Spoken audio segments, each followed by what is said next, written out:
This show has been playing peekaboo with Daredevil for 8 episodes now, and after Marvel had to tease his appearance again just to get people to watch this dumpster fire, I wish they'd left him out completely.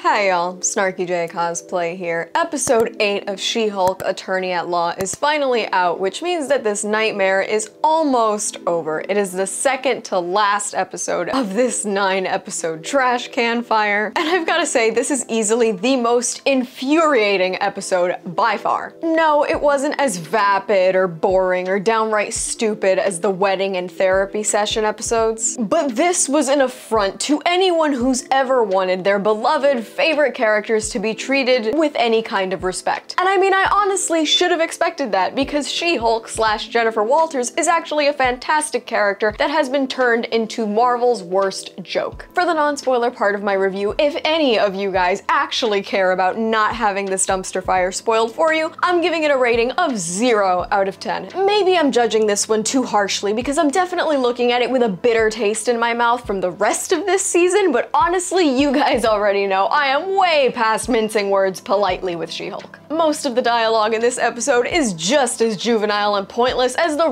rest of the series, and moments with any real ounce of gravitas are broken up by dime store humor that we've had to deal with for the entire season. It's an episode that goes on for way too long because the writers realized, hey, we've done absolutely nothing of note for this entire season, so they're trying to make up for it with this one in the finale, and I can tell you what, it's not saving anything. If it gets a season 2, I will be shocked. That's all I can say without giving too much away about this winner of an episode, so that being said, let's get into it. From this point on, there will be spoilers for episode 8 of She-Hulk Attorney at Law. You've been warned. We open on a scene of 2 thieves with cartoonish accents loading up a stolen TV into the back of a car. And they're interrupted by Leapfrog, who spends the entire time tripping over himself, announcing his moves like a Ninja Turtle, and all around acting like a cartoon B-list villain, because everybody in this show acts like they're part of a Disney Channel sitcom for kids and not a superhero show for adults. We see that Leapfrog is now Jen's client because he's launching a lawsuit against Luke Jacobson, the superhero suit designer who designed both Leapfrog and Jen's suits. Because in the midst of trying to escape an ass-kicking, Leapfrog's suit actually caught fire due to some boosters by his shoes, and his legs are burnt, which we get to see when he places them upon Jen's desk. You know, the boosters were on his feet in shoes, but only his calves are burnt. That makes sense.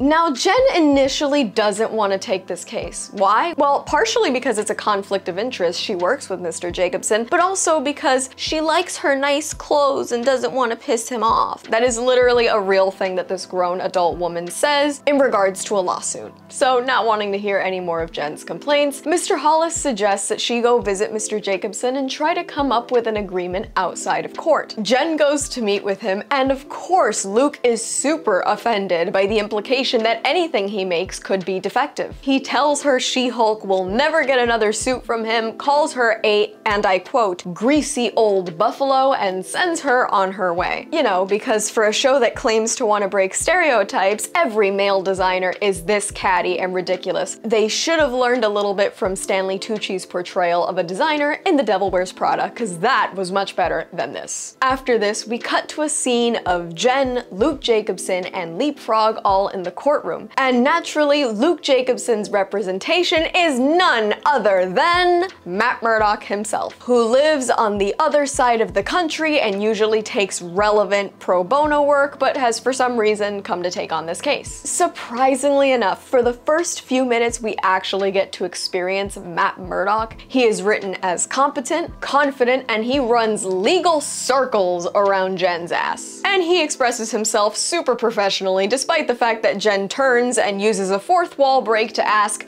who's this asshole? Matt is able to argue Luke's case because Jen is so desperate to win this case that she is willing to invade the privacy of every single one of Luke Jacobson's clients to try and make Luke look bad. Matt makes a brilliant argument about defending the right to privacy of superpowered individuals, and the court actually sides with him. And for one brief, shimmering moment, I had hope, because for this moment, Matt actually felt like he was written by an adult. I thought maybe they sent the 12-year-olds home for the day and actually got somebody intelligent to write Matt Murdock. Maybe this would be good. The case actually gets dismissed because Matt's superior sense of smell determines that Leapfrog was using jet fuel in his boosters, which meant that he actually ignored Luke's explicit instructions, meaning that the suit was not defective, it was actually Leapfrog's own negligence. I wonder if he was supposed to use 87 octane instead. Before Luke leaves, Jen literally grovels, asking him to be her tailor again, and he tells her he hates her and walks out the door. As we see her do in like every episode, Jen goes back to Legal Ease to lick her wounds, where she runs into none other than Matt Murdock himself, who buys her a drink and starts to chat with her. It's a good thing he's cute, or she would have complained that him sending a drink over was harassment. The two get to chatting, and it's here that we get the reasoning for why Matt would take on a case that is so pointless and petty when that's the one thing we've seen him avoid through his Netflix series. For one, he felt he owed Luke for some of the suits that he made for him. Additionally, he says that though he takes on mostly pro bono work, occasionally to keep the lights on, he's gotta take on one of these big cases just to make the money. And it's here that we actually get some good dialogue. In his explanation, he tells Jen that she's in a really unique position to do some real good. It seems like he's bringing up some revelations for her. Maybe complaining and swiping on Tinder is not the only thing that she should be doing as She-Hulk. Except this revelation is definitely coming way too late because we only have one episode left of the show and the rest of it has been garbage. So they can make these revelations all they want. At this point, it's too late, and if there's a season 2, I'm not doing it, guys. I won't do it. But of course, as I said, this moment that feels like it's got real impact and feels like it has real weight and made me think maybe this show isn't a complete piece of garbage is basically thrown aside when Jen turns to the camera and asks the audience, are you feeling this, in a really salacious way? Because of course, instead of being somebody to listen to and admire, Matt is now being turned into a plaything for Jen Walters to flirt with. Luckily for us, at this moment, Matt is called away for work, so Jen leaves without having any more awkwardness between the two. And when she gets back to her apartment, she's called by Todd, you know, the creepy fetishist that she's been out with and keeps making random appearances in the most inconvenient times. When she arrives, he explains that at an art auction, he won an authentic Wakandan war spear for $1 million, and apparently that spear was unsurprisingly stolen by colonizers, so the people of Wakanda are trying to get it back. Yet he's still actively trying to hit on her, makes her super uncomfortable. She gets up, shoves the table, knocks the wine over, and leaves without delving any deeper into the conversation. Back at her apartment, she receives yet another call, this time from Leapfrog, who says he's being chased, he's in trouble, and he needs some help. Jen heads out to help him, and it's here that we get the clip that Marvel literally posted in its entirety on Instagram just to get people to come back and watch this nightmare. You know, in an effort to reel people back in that had the good taste and good sense of mind to jump out several episodes ago. We see Jen wreck Leapfrog's car and Daredevil jumping over it, turning around dramatically to face her. The two begin to fight, and my hopes are dashed as Daredevil is reduced to saying stupid one-liners like, "My ass remains unwhooped." Now, as they fight, Jen is literally smashing things around a multi-level parking garage. She's picking up and throwing cars, she's leveling floors, she's throwing things into columns. I'm literally in awe of her complete disregard for anybody's safety. She is fighting one guy whose weapon of choice is a pair of sticks, and she is choosing to destroy a parking garage instead of actually using any real fighting skills to stop him. She's collapsing part of this parking garage. There could be people in there. There are people's cars in there. This threatens the structural integrity of an entire parking garage, and she just doesn't care. I don't want to be J. Jonah Jameson here, but I'm gonna be. She-Hulk is literally a menace. A menace! Now, when she gets a hold of Matt, we see our boy get cartoonishly picked up by his collar, and she yanks his mask off like a little kid on Halloween, and immediately she asks him if he's pretending to be blind because that's problematic. It's now that he is forced to explain his abilities and tells her that Leapfrog is the bad guy here because he's actually kidnapped Luke and is holding him hostage. Of course, the two leisurely continue their conversation, and Daredevil is once again reduced to being a joke because while she says she doesn't know who he is, he says, "I'm Daredevil," and we hear the theme start playing softly. You know, it's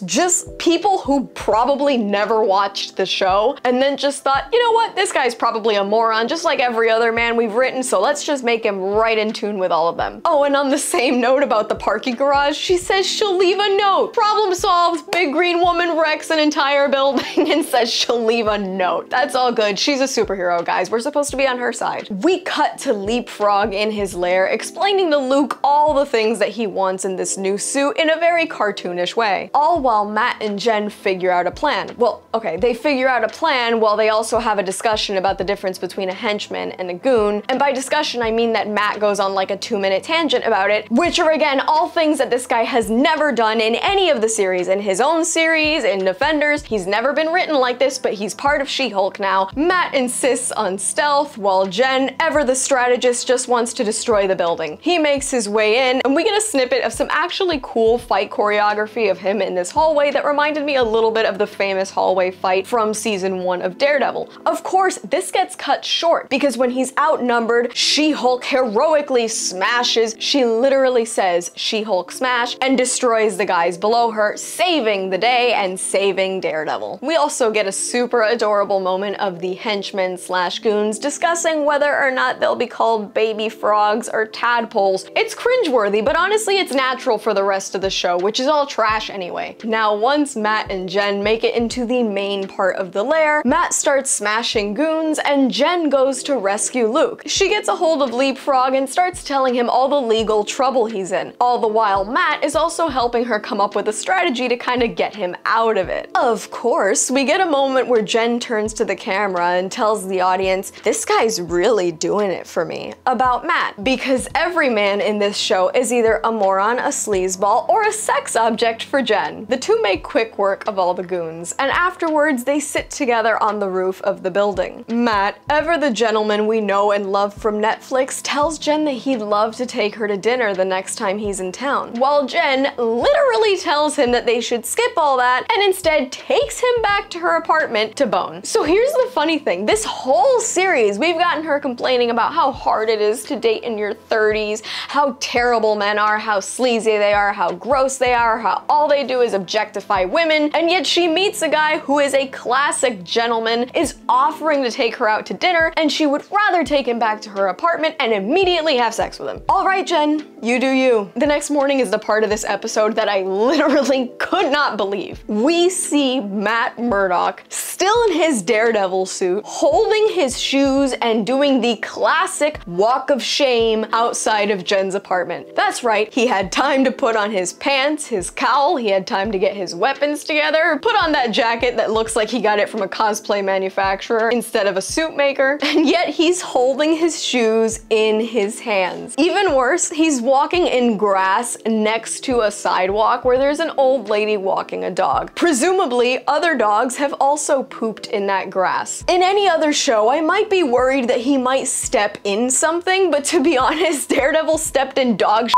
the minute he walked into this show. We cut back to Jen's apartment where she's sitting very happily on her couch and asking the audience why we're still here. Jen, I'm only here because I have to review this for YouTube, not because I want to be. Turns out the episode isn't over as much as I wish it was. We're getting the gala in this episode too. So Nikki shows up, gets her ready, and the next time we see Jen, she is in She-Hulk form. The wind is blowing through her CGI hair as all eyes are on her as she arrives at the gala. Now inside, we see her boss, Mr. Hollis, talking to Todd, our presumed supervillain. When they give out the Female Lawyer of the Year award, it turns out they actually gave this award to like several different women, including Jen's colleague Mallory Book. Now it makes more sense as to why Jen is winning this award, because we've seen her do a lot of complaining and very little lawyering, so I was kind of wondering why the hell anybody was giving her anything. When she's given the mic and she starts to thank her family, the screen behind her is hacked with The Truth by Intelligentsia. They show screen caps of her texts, her dating profiles, her wallpaper, which if you recall was Captain America from behind, but even worse, they have footage of her and Josh being intimate. Though she's warned not to, Jen loses it and smashes the screen, which terrifies everybody around her, and everybody starts rushing out of the gala. When she sees the now masked Todd trying to escape, she breaks through the wall of the building to try and get to him, but she's stopped by a bunch of armored guards pointing guns at her. And the episode ends here. Like I said, I don't care that this wasn't a therapy session of D-list superheroes for 30 minutes. I don't care that it wasn't a dumb wedding episode. This episode was even worse to me for the continuously stupid dialogue, every single stereotypical character they make, and the fact that they turned Daredevil, Marvel's best TV superhero, into a laughingstock and a sex object to be used as a tool for this series. This episode definitely feels like a big bloated disaster, crammed full with all the plot that they didn't put into the rest of the episodes because they were too busy writing nonsense and antagonizing fans for not liking it. Quite frankly, I am relieved that there's only one episode of this garbage left, and I'm glad that we already got all the Daredevil we're getting out of it because I can't stand and watch our boy be soiled